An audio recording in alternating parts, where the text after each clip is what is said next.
하나님의 절기. 레위기 23장. 하나님께서 모세에게 말씀하셨다. 너는 이스라엘 백성에게 이렇게 일러주어라. 너희가 거룩한 모임으로 선언해야 하는 하나님의 절기, 내가 정한 절기는 이러하다. 6일 동안 일하여라. 일곱째 날은 안식일이다. 완전하고 온전한 안식의 날, 거룩한 모임의 날이다. 이날에는 아무 일도 하지 마라. 너희가 어디서 살든지 이날은 하나님의 안식일이다. 하나님이 정한 절기, 곧 너희가 정해진 때와 선포해야 할 거룩한 모임은 이러하다. 첫째 달 14일 해가 질 무렵부터 하나님의 유월절이다. 같은 달 15일은 하나님의 무교절이다. 너희는 7일 동안 누룩을 넣지 않은 빵을 먹어야 한다. 첫째 날에 거룩한 모임을 열고 평소에 하던 일은 아무것도 하지 마라. 너희는 7일 동안 하나님에게 불살라 바치는 제물을 바쳐야 한다. 7일째 되는 날에도 거룩한 모임을 열고 평소에 하던 일은 아무것도 하지 마라. 하나님께서 모세에게 말씀하셨다. 이스라엘 백성에게 이렇게 일러주어라. 내가 주는 땅에 들어가 곡식을 거두어 드릴 때 너희가 수확한 첫 곡식단을 제사장에게 가져오너라. 그러면 제사장은 너희를 위해 그 곡식단이 받아들여지도록 그것을 하나님 앞에 흔들어 바칠 것이다. 제사장은 그것을 안식일 다음 날 아침에 흔들어 바쳐야 한다. 곡식단을 흔들어 바치는 날 너희는 1년 된 흠없는 어린 순양을 하나님에게 번제물로 바쳐라. 그와 함께 기름 섞은 고운 곡식가루 4리터를 곡식 제물로 바쳐라. 이것은 하나님에게 불살라 바치는 제물이며 하나님을 기쁘게 하는 향기다. 또한 포도주 1리터를 부어드리는 제물로 바쳐야 한다. 너희가 이렇게 제물을 너희 하나님에게 바치는 날까지는 빵이나 볶은 곡식이나 날 곡식을 먹지 마라. 이것은 너희가 어디서 살든지 대대로 지켜야 할 영원한 규례다. 안식일 다음 날 아침, 곧 너희가 곡식단을 흔들어 바친 날부터 7번째 안식일 다음 날 아침까지 7주를 꽉 채워 50일을 세워라. 그날에 너희는 새로운 곡식 제물을 하나님에게 바쳐라. 너희가 살고 있는 곳에서 고운 곡식가루 4리터에 누룩을 넣어 구운 빵 2덩어리를 가져오너라. 이것은 첫 수확물로 하나님에게 흔들어 바치는 제물이다. 이 빵과 함께 1년 된 흠없는 어린 순양 7마리와 수송아지 1마리와 순양 2마리를 바쳐야 한다. 이것들을 곡식 제물과 부어드리는 제물과 함께 하나님에게 번제물로 바쳐야 한다. 이것은 불살라 바치는 제물이며 하나님을 기쁘게 하는 향기다. 너희는 또 순염소 1마리를 속죄 제물로 바치고 1년 된 어린 양 2마리를 화목 제물로 바쳐라. 제사장은 첫 수확물로 만든 빵과 함께 그 어린 양 2마리를 흔들어 바치는 제물로 하나님 앞에 흔들어 바쳐야 한다. 그것들은 하나님에게 바쳐진 거룩한 제물로 제사장의 몫이다. 그날에 너희는 거룩한 모임을 선포해야 한다. 평소에 하던 일은 아무것도 하지 마라. 이것은 너희가 어디서 살든지 대대로 지켜야 할 영원한 규례다.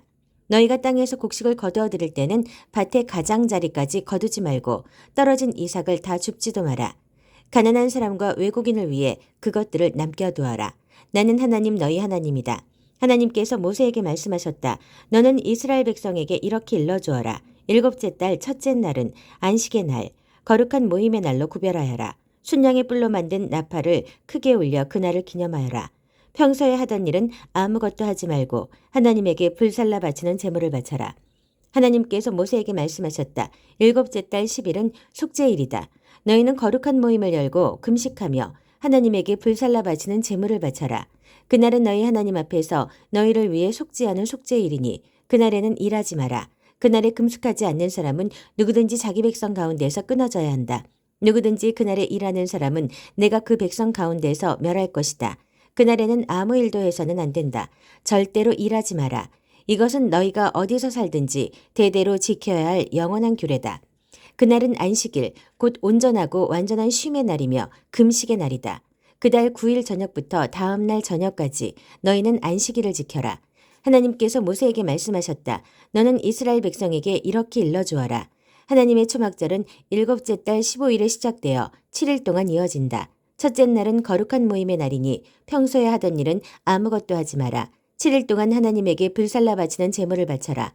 8일째 되는 날에 다시 거룩한 모임을 열고 하나님에게 제물을 바쳐라. 이것은 엄숙한 집회다.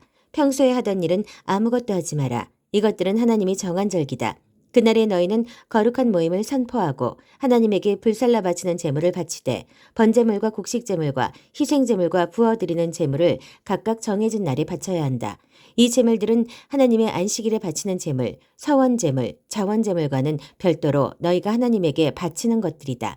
밭에서 곡식을 거두고 난 다음 너희는 일곱째 달 15일부터 7일 동안 하나님의 절기를 기념하여라. 첫째 날은 온전히 쉬는 날이고 8일째 되는 날도 온전히 쉬는 날이다. 첫째 날에 가장 좋은 나무에서 열린 가장 좋은 열매를 따고 종려나무 잎과 잎이 무성한 나뭇가지와 시냇가의 버드나무 가지를 꺾어 들고 너희 하나님 앞에서 7일 동안 즐거워하여라. 7일 내내 하나님 앞에서 그 절기를 경축하여라. 앞으로 매년 일곱째 달이 되면 이 절기를 기념하여라. 너희는 7일 동안 초막에서 지내야 한다. 이스라엘의 모든 아들, 딸이 초막에 들어가야 한다. 이는 내가 이스라엘 백성을 이집트 땅에서 이끌어낼 때 초막에서 살게 한 것을 너희 후손이 알게 하려는 것이다.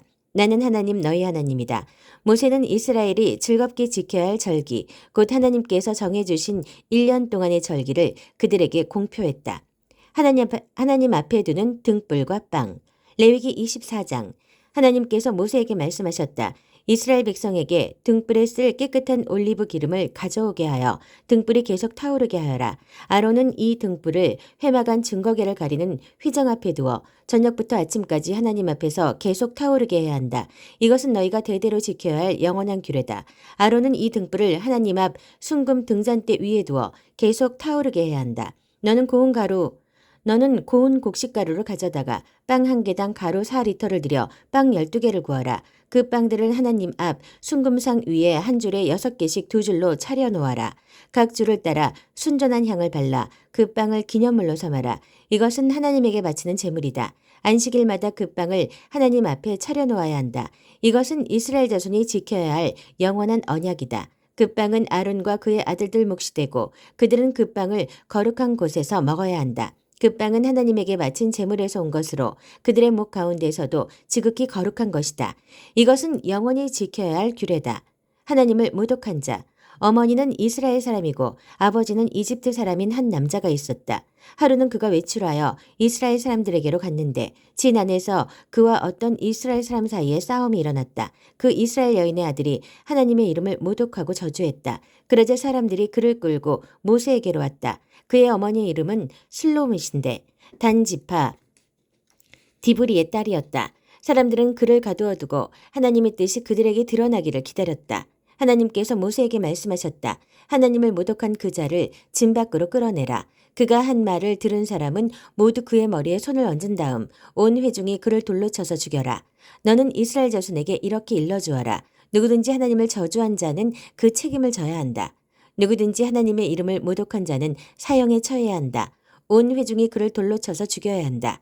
외국인이든 본국인이든 하나님의 이름을 모독한 자는 사형에 처해야 한다. 누구든지 사람을 때려 죽게 한 사람은 사형에 처해야 한다. 다른 사람의 짐승을 죽인 사람은 그것을 물어주어야 한다. 생명은 생명으로 갚아야 한다. 누구든지 이웃에게 상처를 입힌 사람은 자신이 입힌 만큼 되받게 될 것이다. 골절에는 골절로, 눈에는 눈으로, 이에는 이로 되받게 될 것이다. 이웃에게 상처를 입힌 만큼 그 자신도 상처를 입게 될 것이다. 짐승을 때려 죽게 한 자는 그것을 물어주어야 한다. 그러나 사람을 때려 죽게 한 사람은 사형에 처해야 한다.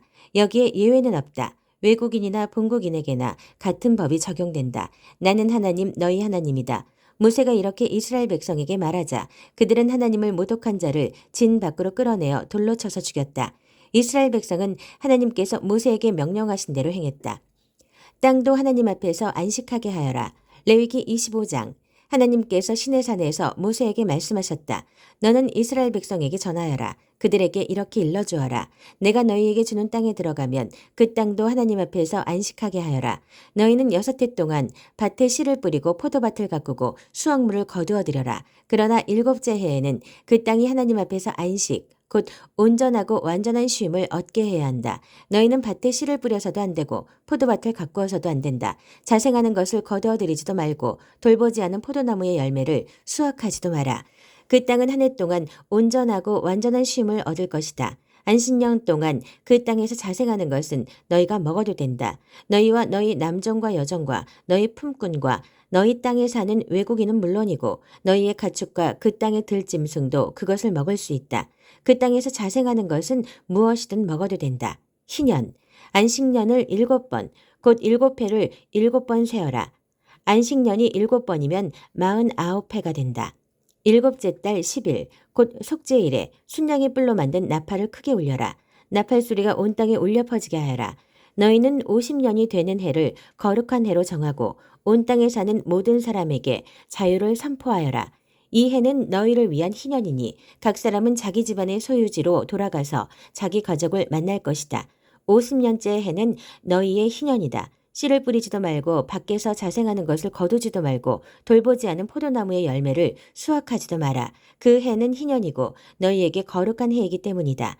너희는 밭에서 자생하는 것은 무엇이든 먹어도 된다. 이 희년에는 모든 사람이 자기 집안의 소유지로 돌아가야 한다. 이웃에게 소유물을 팔거나 이웃에게서 소유물을 살 때는 이웃을 속이지 마라. 살 때는 희년에서 몇 해가 지났는지를 계산해서 가격을 정하고 팔 때는 다음 희년까지 몇 해가 남았는지를 계산해서 가격을 정해야 한다. 희년까지 횟수가 많이 남았으면 큰 돈이 되니 값을 올릴 수 있다. 하지만 횟수가 적게 남았으면 돈이 덜 되니 값을 내려라. 실제로 너희가 서급하는 것은 곡물을 수확할 수 있는 횟수인 것이다. 너희는 서로 속이지 말고 너희 하나님을 두려워하여라. 나는 하나님 너희 하나님이다. 나의 규례를 지키고 나의 법도를 따라 살아라.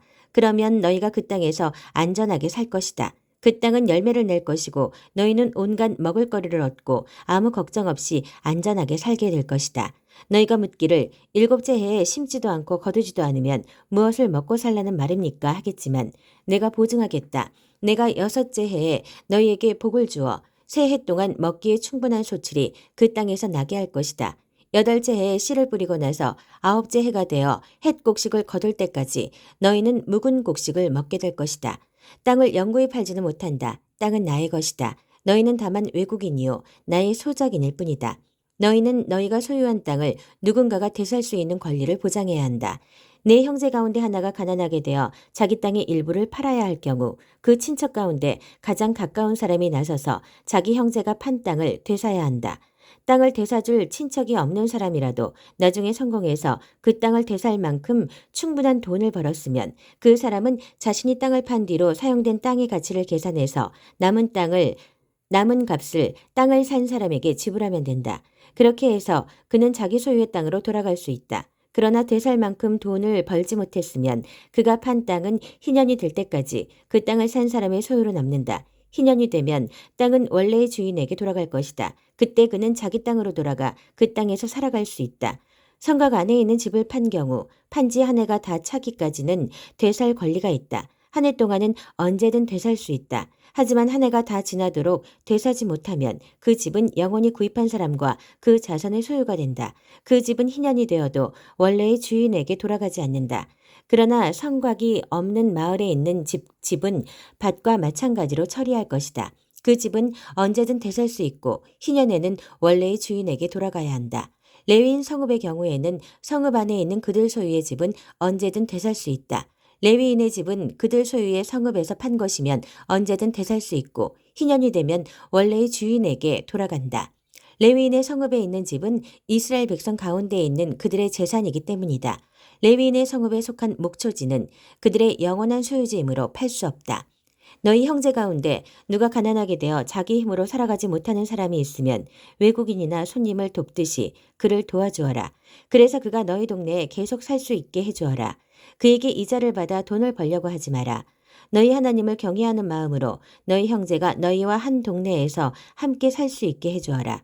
그의 곤경을 이용하여 과도한 이자를 얻으려고 돈을 빌려주거나 이득을 보려고 양식을 구워 주어서는 안 된다.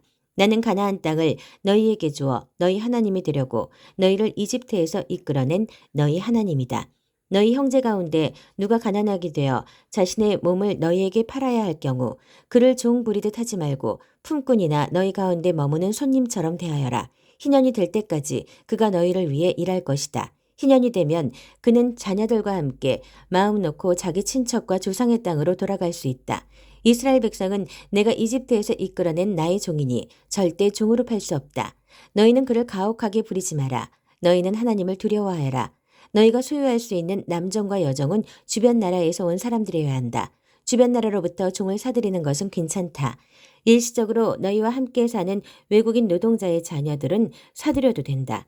너희 땅에서 태어나 너희 가운데 사는 그들의 친척에게서 사들일 수도 있다. 너희는 그들을 너희 소유로 삼아 너희 자녀에게 재산으로 물려줄 수 있고 그들이 사는 동안 종으로 부릴 수도 있다. 그러나 너희 형제 이스라엘 자손을 가혹하게 부려서는 안 된다. 너희와 함께 사는 외국인이나 거류민 가운데 부유해진 사람이 있어서 너희 형제 가운데 가난해진 한 사람이 너희와 함께 사는 외국인이나 그의 친척에게 자신의 몸을 판 경우 그는 자기 몸을 판 뒤라도 되살 권리가 있다. 그의 친족 가운데 하나가 그를 되살 수 있다. 그의 삼촌이나 사촌이나 그의 친척 가운데에서 가까운 사람이 그를 되살 수 있다. 또는 그가 돈을 모아서 스스로 값을 치를 수도 있다. 그럴 경우 그와 그의 주인은 그가 몸을 판 해부터 희년이 되는 해까지의 횟수를 계산하고 그 횟수 동안 치러야 할 품꾼의 삭세에 따라 되사는 값을 정해야 한다. 희년까지 횟수가 많이 남았으면 그는 자신을 판 가격의 상당액을 갚아야 한다. 그러나 희년까지 몇 해 남지 않았으면 그 남은 횟수에 따라 되사는 값을 계산해야 한다. 주인은 그를 해마다 고용한 사람처럼 대해야 한다. 주인이라도 그를 가혹하게 부르는 일이 없어야 한다. 그가 이 방법들 가운데 어느 것으로도 풀려나지 못한다 해도 희년이 되면 자유의 몸이 된다. 그는 물론이고 그의 자녀까지도 자유의 몸이 된다. 이는 이스라엘 백성이 나의 종, 곧 내가 이집트에서 이끌어낸 나의 종이기 때문이다. 나는 하나님, 너희 하나님이다.